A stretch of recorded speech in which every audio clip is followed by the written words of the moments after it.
Здравствуйте, меня зовут Сергей Пономарев. Hello, my name is Sergey Ponomarev and I am a journalist. Our program is about COVID-19 and related issues. Today our guest is the youngest professor-virologist in Kazakhstan, Kaisar Tabynov. Hello, Kaisar. Hello, Sergey. Sergey. Today we'll talk about the COVID vaccine, and I know that you are currently in process of developing one. Let's start with this. Why is it so difficult to create a vaccine? Почему же трудно сделать такую вакцину? В чем заключается сложность? Дело в том, что вакцина... The difficulty is in the fact that millions of healthy people are vaccinated almost simultaneously. Therefore, vaccines, unlike conventional drugs, have much higher safety and quality requirements, especially for its effectiveness. Обычных лекарственных препаратов, которые применяются, допустим, по назначению врача у больных людей, да, Regulating authorities set very strict criteria, and abiding those takes a lot of time. It must be tested on a large number of people to determine side effects, which should be indicated in the instructions for use of the vaccine. По этим критериям. А это, как вы знаете, занимает большое время. Да? Нужно испытать на огромном количестве людей, определить, какие есть нежелательные явления. И все это должно быть отражено в инструкции по применению этого препарата. Хорошо, но вот... I know it takes years to introduce a new vaccine, maybe even 10 years. Is it possible to do it in just a year? Возможно сделать сейчас это за 1 год. И возможно ли? Скажу, что пандемия... I'll say that a pandemic, and I know it sounds a bit grim, creates an excellent opportunity for many technological platforms to finally reach the population. We are talking about completely new vaccines, such as RNA and DNA vaccines, vector vaccine that is based on adenovirus, Russian vaccine, for example. The pandemic has created unique opportunities for these vaccines to be introduced into practice. By the way, Russian vaccine has already been registered. Clinical research had very interesting results. For instance, right now, the first and second phases of clinical trials are launched almost simultaneously. Usually, vaccine testing has 3 clinical phases. The first phase focuses on health safety studies. It is conducted with a small cohort of volunteers, about 100 people. The next phase is aimed at studying the dose-dependent response of the same drug on more people and at the same time studying its effectiveness. The third phase is the largest and most expensive phase, involving 1,000 people, and the main goal is to determine the real effectiveness of the drug. With this pandemic, all 3 phases are going to be completed within a year and a half instead of 10 years. Again, short-term clinical trial protocols are proposed. At the moment, 6 or 7 vaccine candidates are already in the third phase. RNA vaccine from the US company, Chinese Inactivated Vaccine, and the Oxford vaccine based on adenovirus, plus there is a Russian vaccine with post-registration tests. This is the third phase of clinical trials with 40,000 volunteers. Это же вакцина китайская, Sinovac, да, инактивированная. Это же вакцина, значит, на основе аденовируса, да, компании AstraZeneca, да. И плюс тут же и находится и российская вакцина, которая как бы говорят, что она зарегистрирована, но в любом случае идут пострегистрационные испытания, то есть я бы сказал, это все-таки 3-я фаза клинических исследований на 40 тысячах волонтеров, да. Хорошо. All right, so you have listed 5 to 6 vaccines. Could you tell us about those vaccines? How do they differ from one another? В данном случае, да, чтобы вызвать иммунный ответ, мы должны частичку вируса... To induce the immune response of the body, we need to introduce a part of the virus or the whole virus to the body. These immune-dominant pieces of the virus might be introduced in completed form or could be injected in such a way that provokes recipient's body to produce them. Those are different strategies. First method for inactivated vaccines, we take a whole virus from isolated sick patient, multiply it, and then we kill it by chemical or physical factors, after which we conduct purification, concentration, and adjuvanticity processes. После этого идет процесс очистки, концентрирования. Since these are non-living vaccines, we add additional substances that stimulate the immune response to the foreign protein. Белок, да?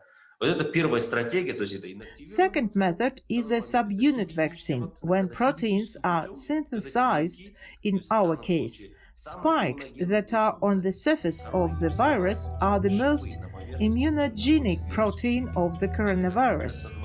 With the help of these proteins, the virus attaches and penetrates the cells, so they are the main target for vaccinologists. All vaccines are based on this principle. разрабатывают вакцины. Вот сейчас, если посмотрите, все вакцины на этом основаны. The second approach is delivering of the segment of the virus's RNA to the body using different ways. It can be delivered using carriers, say nanoparticles. It can be injected or can be sprayed as aerosol. Вируса, который ответственен за выработку этого белка внутри клетки. А доставляется он разными путями. Он может доставляться с помощью различных носителей, скажем так, наночастиц, да, он может даваться, допустим, разными путями. Это может инъекционный путь, это может быть путь с помощью там, распыления в носе. Да. Small fragments of RNA added to the cell begin to produce proteins inside. Next method has the same approach, but it uses other viruses as a delivery vehicle. We call it vector approach. This approach is used in Russian and Oxford vaccines. They use human and monkey adenoviruses as vectors. The viruses get certain genes responsible for their infectious properties. These genes are cut off to make the virus defective. It enters the cell as a delivery vehicle with the coronavirus reproductive gene inside. When it enters the body into the cell with the help of its existing mechanisms and begins to multiply, in addition to its own proteins, they produce proteins of the coronavirus. Thus, immunity is being developed not only to the vector itself, but also to a foreign protein, in particular the spike protein of the coronavirus. If we look at the list of the World Health Organization, we'll see over 170 vaccine candidates proposed, and most of the types of vaccines that I have listed. И поэтому мы все понимаем, если вы посмотрите список Всемирной организации здравоохранения, да, сейчас это порядка 170 с лишним вакцинных кандидатов предложены, и большая часть вот эти типы вакцин, которые перечислил. Кайсар, действительно, мы знаем и американцы... We know that Russians, Chinese and Americans are working on a vaccine. Is there a point in making our own? Aren't we reinventing the wheel here, so to speak? Я считаю, все-таки нам стоит этим делом заниматься, поскольку, вы знаете, сейчас у нас вообще появилось такое интересное выражение, называется «вакцины национализм». I think we should do it. There is an interesting expression called vaccine nationalism. For instance, the World Health Organization launched an interesting initiative called COVAX. The goal of the project was to supply less developed countries with the vaccines. What's the problem, you may ask?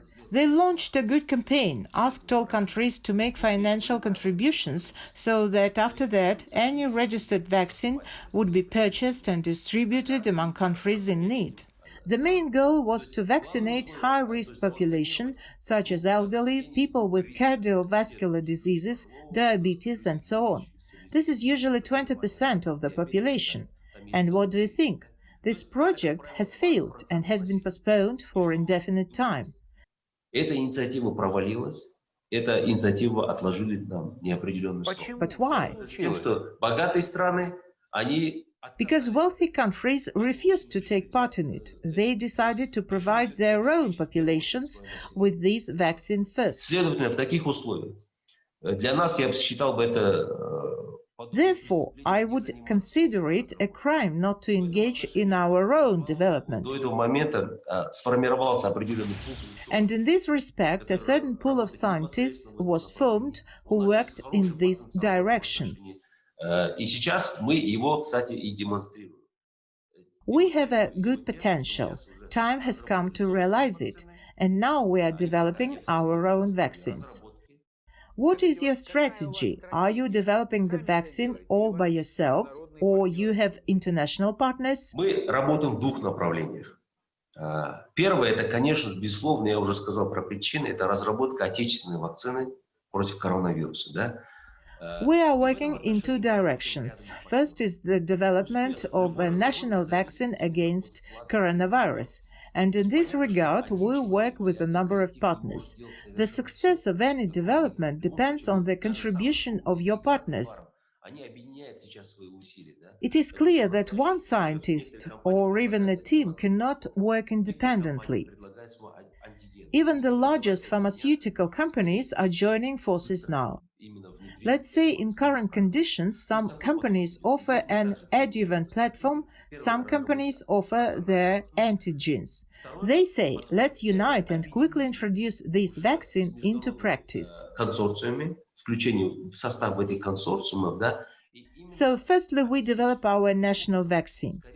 The second approach is to unite with international consortia and to provide our population with that vaccine as soon as possible. How does it work? Well, for example, the International Center for Vaccinology at our university a few months ago signed an agreement with a leading Australian biopharmaceutical company. The point of the agreement was for Kazakhstan to enter this consortium and to ensure that we use the product of this particular company as a product for further promotion.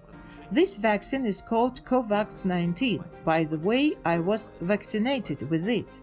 19, кстати, я их был завакцинирован в Казахстане, как вы знаете, да, из средств массовой информации. This is a product of a number of companies that are concentrated in Canada, Australia, and Central America. They join forces and carry out the third phase clinical trials. It is planned to conduct global clinical trials on 30 to 100,000 volunteers in 10 countries around the world. We are working to ensure that Kazakhstan is among those countries. The conditions are that we run the clinical trials at our own expense on 1,000 to 5,000 volunteers and thus make a significant contribution to the development of the vaccine. By doing so, we'll obtain priority access to this vaccine and at a low price. That is basically the point of this operation. We want to help our state ensure access to this vaccine. I would like to add a little on the first point, the development of a national vaccine. At the moment, the International Center for Vaccinology at the Agrarian University, together with our partners from Mazgut Akimbayev's National Scientific Center for Especially Dangerous Infections, received their own vaccine. This is a subunit vaccine where the adjuvant, which means assistant in Latin, the substance that stimulates an immune response to an antigen, a viral antigen, so as an adjuvant we use our French partners' platform. Thus we made our own nationally produced subunit vaccine created on the basis of nano-emulsion oil adjuvant. This vaccine is being tested in mice now. In 2 to 3 weeks, we'll know exactly how effective our vaccine candidate is. We've also got another vaccine candidate. The first vaccine is an injection administered intramuscularly, and the second one is a nano vaccine. We are working on this one with our partners at Ohio State University. We actually just sent them the active substance. Она у нас готовится совместно с нашими партнерами из университета штата Огайо. Мы буквально отправили им активное вещество. Every cloud has a silver lining. Has the pandemic given an impetus to the development in your field in Kazakhstan? Толчок в развитию именно вашей науки в Казахстане. Именно вирусологическую науку, да, в частности. I'd say yes. The virology has got more attention from the state. At the moment, we have launched a whole program for developing a coronavirus vaccine. Целая программа, вы знаете, да, по разработке коронавирусной вакцины, значит, которая является подведомственной, значит, The administrator of the program is the Research Institute for Biological Safety Problems. There is significant progress in this field. They even began to construct the factory. I would say the diagnostic laboratories have also been improved. There are positive shifts in terms of the development of science in this direction. Now we have a Council on Biological Safety, the biosafety law is being revised, etc. I think this is an excellent preparation for the next pandemic. Дается приоритет отдельным организациям, это все прекрасно, и считаю, это является прекрасной подготовкой к следующей пандемии. Давайте перейдем к вопросам, которые волнуют казахстанцев. Мы уже не сомневаемся. We have no doubt that the vaccine will be created in Kazakhstan or abroad. Do you think vaccination will be mandatory in Kazakhstan, and will it be free? This worries many of our citizens. You mentioned yourself that it is rather expensive. Вы сами знаете, наш министр, в принципе, уже по этому вопросу уже дал свои разъяснения. As you may know, our minister has already given his explanations on this issue. The vaccination will be voluntary. Whoever wishes will receive the vaccine. I think no one will be forced to get the vaccine. This should be a deliberate step. Let's say, for example, many of my friends, they can't wait to get a vaccine. When I first had the Australian vaccine, they asked whether and when they can get vaccinated. Considering the price range is very different. If we talk about first batches of vaccines, then most likely those will be expensive. There was information in the media that it would amount to almost $170 for 2 doses. There is also a company that offers one for about $3. Other companies offer a little higher. In general, the price range varies greatly. It all depends on production capacity. Ценовой диапазон, он сильно разнится. Все зависит от производственной мощности. Вы понимаете, что чем больше производственной мощности, тем ниже себестоимость этой продукции. Понимаю. You said that during vaccination a person is injected with the virus, but there are many people who are united by a refusal to get any vaccinations. They believe that vaccination is harmful and dangerous. They collect cases when someone had side effects and post them in social media.